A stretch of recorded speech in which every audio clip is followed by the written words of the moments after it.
Minä olen Ali Kirai. Tulen Turkista virallisesti, mutta olen kurdi, eli Turkin puolen kurdi. Ja Suomeen muutin itse asiassa 93 syyskuussa. Että tässä on reilu 30 vuotta takana suomalaisena.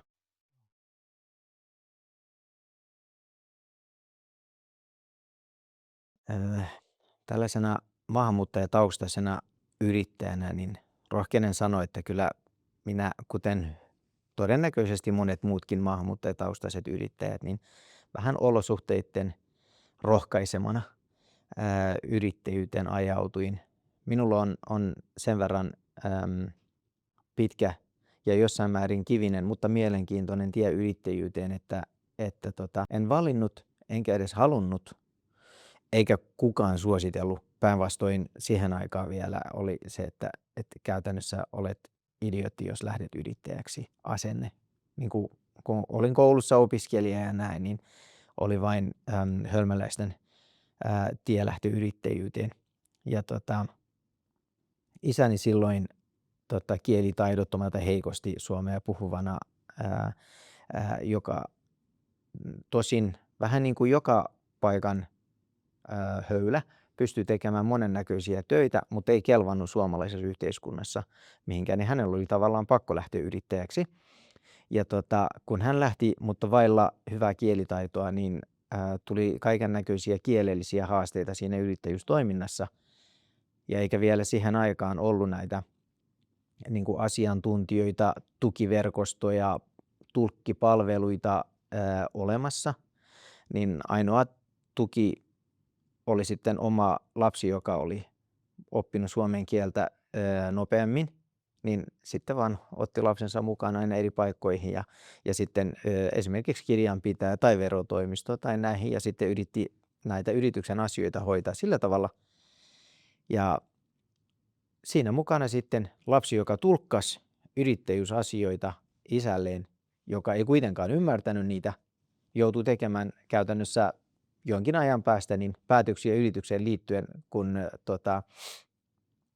ei kaikkia asioita saanut siirrettyä sillä tavalla kuin tämä yrittäjä olisi tarvinnut tai tavallaan se perustieto olisi pitänyt siirtää, mutta kun sitä ei voitu, niin minä opin yrittäjyydestä ja miten Suomessa yrittäjyys toimii.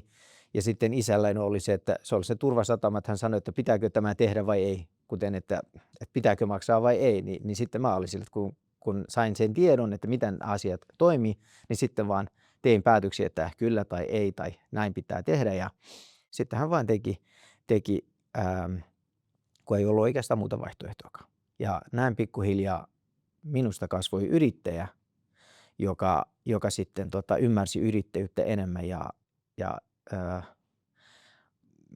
kävin kyllä kovasti, sinnittelin, kävin koulutkin loppuun, mutta yrittäjä sitten jo loppujen lopuksi tuli.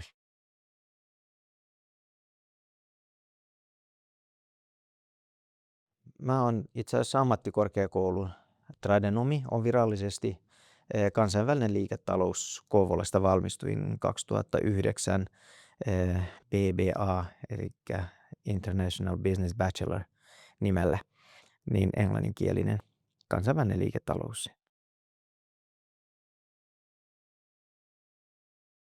Teen tällä hetkellä siis tässä Jubretissa, olen siinä niin kuin vastaan tulkeissa tai oma in-house-tulkeista ja omasta tytäryhtiön Elision tulkkipalveluita johdan ja toimin yrittäjäjärjestön Joensuun yrittäjien puheenjohtajana Pohjois-Karjalan yrittäjien hallituksessa on ja teen tällaista konsultointia ja neuvontaa maahanmuuttajille paljon tällä hetkellä.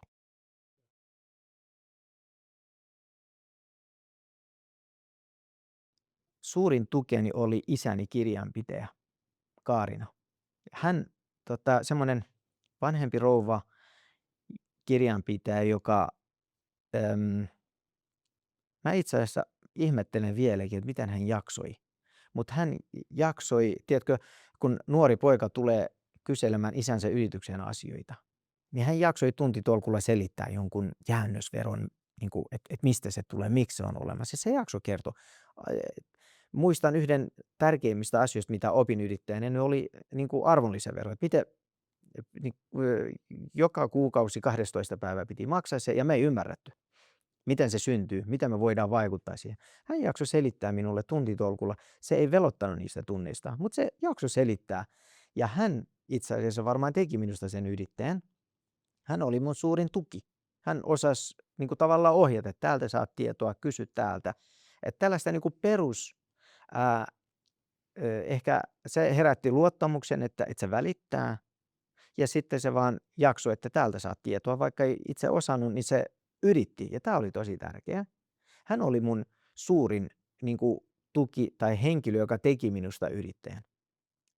Se tuki Kaarinan lisäksi, niin vasta Joensuussa varsinaista tukea sain, kun minut pyydettiin paikallisen yrittäjäjärjestön hallitukseen. 2014 Mustosen Seppo muistaakseni hän lähestyi ja sanoi, että täällä alkaa olla paljon maahanmuuttajataustaisia, mutta me ei tiedetä oikein heistä mitään. Niin haluaisitko tulla kertomaan meille niin kuin hallitukselle? Ja mä olin silleen, että mikäs siinä? Ja menin ihan niin kuin kuuntelemaan. Ja sitten pyysivät, että jos voisin, kun kerroin näitä asioita, niin he tavallaan innostui silloin, hallitus ja halusi tietää enemmän. Niin sanoi, että voitko niin kuin liittyä? No se, no mikä siinä? Ja siinä vasta tutustuin ensimmäisen kerran yrittäjäjärjestön. Ja voin sanoa, että siinä vaiheessa tämä verkostoitumisen tarjoamat mahdollisuudet ja yrittäjäjärjestön antamat niin kuin täysin uusi maailma aukesi, toisin kuin aikaisemmin luulin, että tiedän kaikkia, koska kaikkia oli maksuttomasti saatavilla tai oli näitä uusyrityskeskuksia. Ja luulin, että mä tiedän tai löydän tarvitsevani tiedon, mutta se oli mielenkiintoista huomata, että nämä on ne kaikki muutkin yrittäjät, niin ne suomalaisetkin kamppailee samojen ongelmien kanssa. Ja sitten se oli vielä mielenkiintoisempaa huomata, että he tavoittelevat samanlaisia asioita. Se on se yrittäjä, on se sitten suomalainen tai ei, niin kuin, että kaikki on yrittäjiä, mutta se, että pystyt verkostoitumaan, keskustelemaan toisen samanmielisen kanssa tai samojen ongelmien kanssa taistelevan tai taistelleen kanssa, niin se keskustelu on ihan toisenlainen.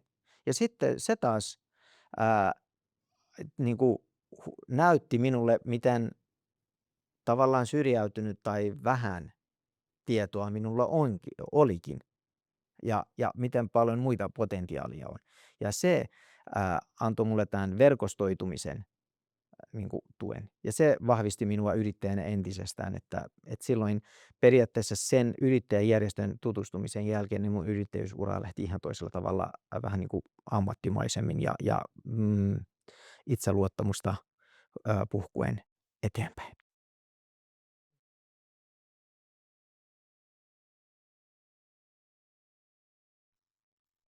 Mä oon miettinyt tätä paljon. Monet ehkä miettisivät, että joo, että se on se vapaus tai taloudellinen riippumattomuus tai tällaiset, mutta kyllä mä jotenkin sanoisin, että sen niin kuin onnistumisen tunne siinä, että huomaat, että jonkin asian voit tehdä toisin, jos uskot, että sä voit tehdä jonkin asian toisin. Se voi olla paremmin, tehokkaammin, mikä vaan, mutta tavallaan ää, että sä uskallat ja voit tehdä, toteuttaa sen, niin minusta tämä onnistumisen tunne on ehkä tosi iso. Et ei välttämättä tarvitse uskoa, kun joku muu sanoo ulkoapäin, että näin tämä asia on ja näin on toimittu 1000 vuotta, niin näin se myös jatkuu 1000 vuotta, niin sun ei tarvitse uskoa. Että tavallaan vähän niin kuin omilla ehdoillasi pystyt toteuttaa niitä ideoita ja asioita omalla riskillä tietenkin, mutta sä opit uskomaan, että taivas on rajana. Ja sä opit itse arvioimaan rajat, tiedät milloin pysähtyy, mutta tiedät myöskin, että milloin voi tehdä. Että kyllä se on se niin kuin vapaus ja usko siihen tekemiseen.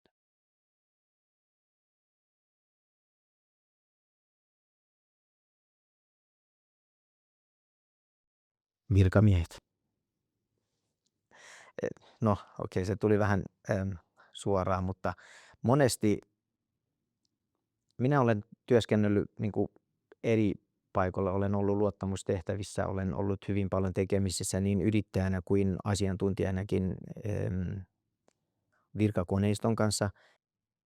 Kun törmää sellaisen virkaihmiseen, joka mieltää oman työkuvansa, että sen tehtävä on etsiä esteitä sen sijaan, että se olisi niin kuin etsiä ratkaisuja olemassa olevaan ongelmaan, niin tämä on ehkä minulle haastavinta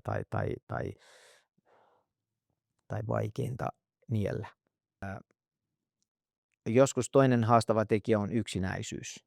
Jos olet yksin sen sun asian, ongelman kanssa, niin sitten et näe valoa oikein missään. Se on tosi raskasta, jos olet yksin ja siinä on talous kiinni, siinä on niin kuin toimeentulo, perheet, toiveet, haaveet, kaikki on tavallaan jossain kiinni ja sitten sä et näe missään valoa. Se on hyvin vaikeaa myöskin.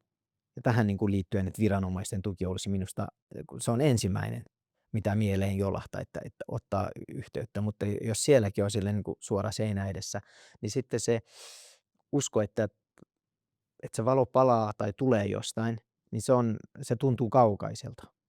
Ja se on minusta ehkä harmillinen, että siksi mä arvostan niin kuin yrittäjäverkostoa, koska tähän erityisesti auttoi paljon, kun huomasin, että muutkin niin kuin on kamppailleet samojen asioiden kanssa. Ja sitten ne pysty kertomaan, että miten ne on selvinnyt siitä. Ja sitten yhtäkkiä se ei ollutkaan enää niin pimeä esimerkiksi kaikkein pahimpana aikana, niin oikein oli semmoinen oivallus minulle. Mutta sitten taas välillä, kun törmää tällaisiin virkaihmisiin, jotka ovat niin jämäkästi siinä, että on ei voi,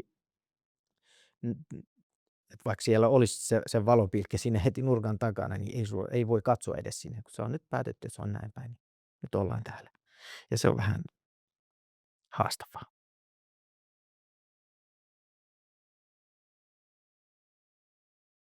Ää, että niin kuin negaatioihin ja ei-vastauksiin niin ei pidä takertua, vaan niistä pitää ottaa oppia, mutta ei anna niiden niin kuin määrittää, mitä sinusta tulee. Ja yritän rohkaista, koska sen mä kuitenkin voin hyvällä omalla tunnolla sanoa, että tämä yhteiskunta, mitä meillä täällä on, kaikista haasteista huolimatta, on parasta, mitä maailma on onnistunut rakentaa.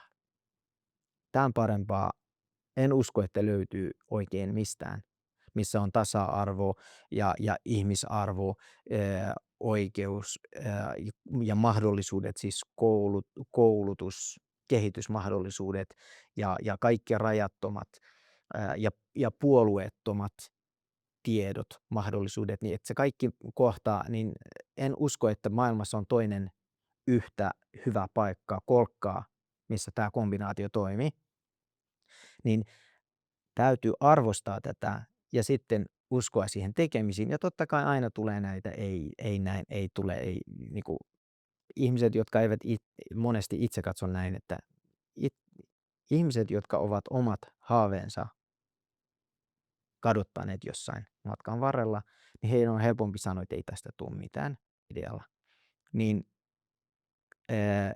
ei kannata ottaa niitä niin kuin toiminnansa kulmakiveksi, vaan ottaa niistä tietoa, että tämä on tätä mieltä ja toinen on toista mieltä, mutta löytää se oma tie siinä kaikkien keskeltä. Ja mä pyrin olemaan tällainen, koska tiedän, että tässä yhteiskunnassa on paljon ei toimi, ei tule olemaan, ei liikaa riskiä, liikaa sitä. Niin mä haluan olla se rakentavampi puoli, että on mahdollista, mutta harkitse kaikkia. Ja kansainvälisille opiskelijoille sanon, että ei kannata luovuttaa, mutta mikään niin kuin, hyvä ei synny helpolla, koska jos se olisi helppo, niin olisivat kaikki muutkin tehneet. Eli se täytyy ymmärtää, että pitää tehdä enemmän työtä kuin 90% niin kuin muista ihmisistä siellä. Mikä se nyt onkaan, onko se ala tai paikka tai näin. Sun pitää tehdä enemmän kuin 90%. Ja sen uskon ylläpitäminen on haastava. Mutta mä koen, että mä olin onnekas, mulla oli ne oikeat ihmiset silloin, kun oli heikoimmillani, niin he työnsi tavallaan oikeaan suuntaan, josta olen kiitollinen. Ja mä pyrin olemaan yksi sellainen myöskin näillä kansainvälisille opiskelijoille, aloittaville yrittäjille ja pääsääntöisesti eri kulttuurista muualta tuleville ihmisille. Haluan näyttää tämän kaiken, nämä kaikki mainitut hyvät, positiiviset asiat, arvostettavat asiat. Ja haluan, että he näkee sen ja sitten tehdä päätöksen, mitä he tekee tai eivät tee. Mutta se, että pelkästään yhden niin kuin, näkökulman perusteella, jos teet sellaisen päätöksen, niin voi olla, että monet miljoonan taalan liikeideat eivät saa mahdollisuutta niin kuin, syntyä.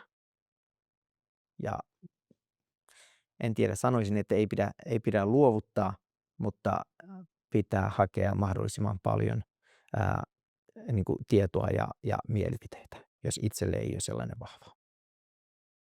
Uskaltaa tehdä sitä, mihin uskoo. Sen mä voin sanoa, että aina löytyy kyllä tukia.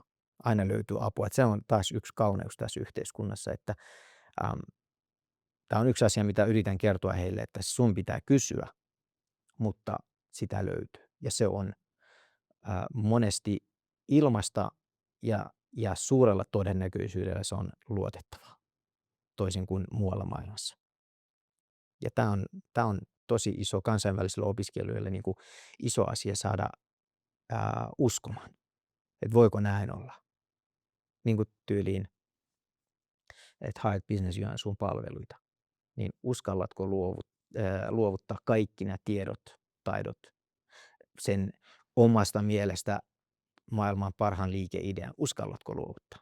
Koska muualla päin, kun sä kerrot, niin saattaa olla, että seuraavana päivänä joku on vienyt sen idean ja tehnyt sille mitä haluaa, niin me suomalaisille tämä on itsestäänselvyys. Ei ole kansainvälisille. Niin mä selitän heille, että uskalta, kannattaa tehdä. Se on hyvin epätodennäköistä, että joku veisi, varastaisi sulta idean. Minulle kävi, niin minulta varastettiin ideoita useitakin. Mutta ne ei ollut virkaihmiset, jotka sen teki. Ja se on osa tätä kasvatusta. Mutta mä yritän sanoa, että älä menetä uskoa sille perusteella, että joku, jolla ei ole kontaktipintaa siihen sun asiaan tai tarpeeksi tietoa, niin antaa mielipiteensä tai että niin kuin, ennakkoluulon perusteella tee päätös. Niin mä yritän sitä opettaa, että tiedät minkälaista täällä on, tiedät mihin on mahdollisuudet, päätä se mikä on sinulle paras, eikä se mikä on jollekin toiselle. Uskalla tehdä.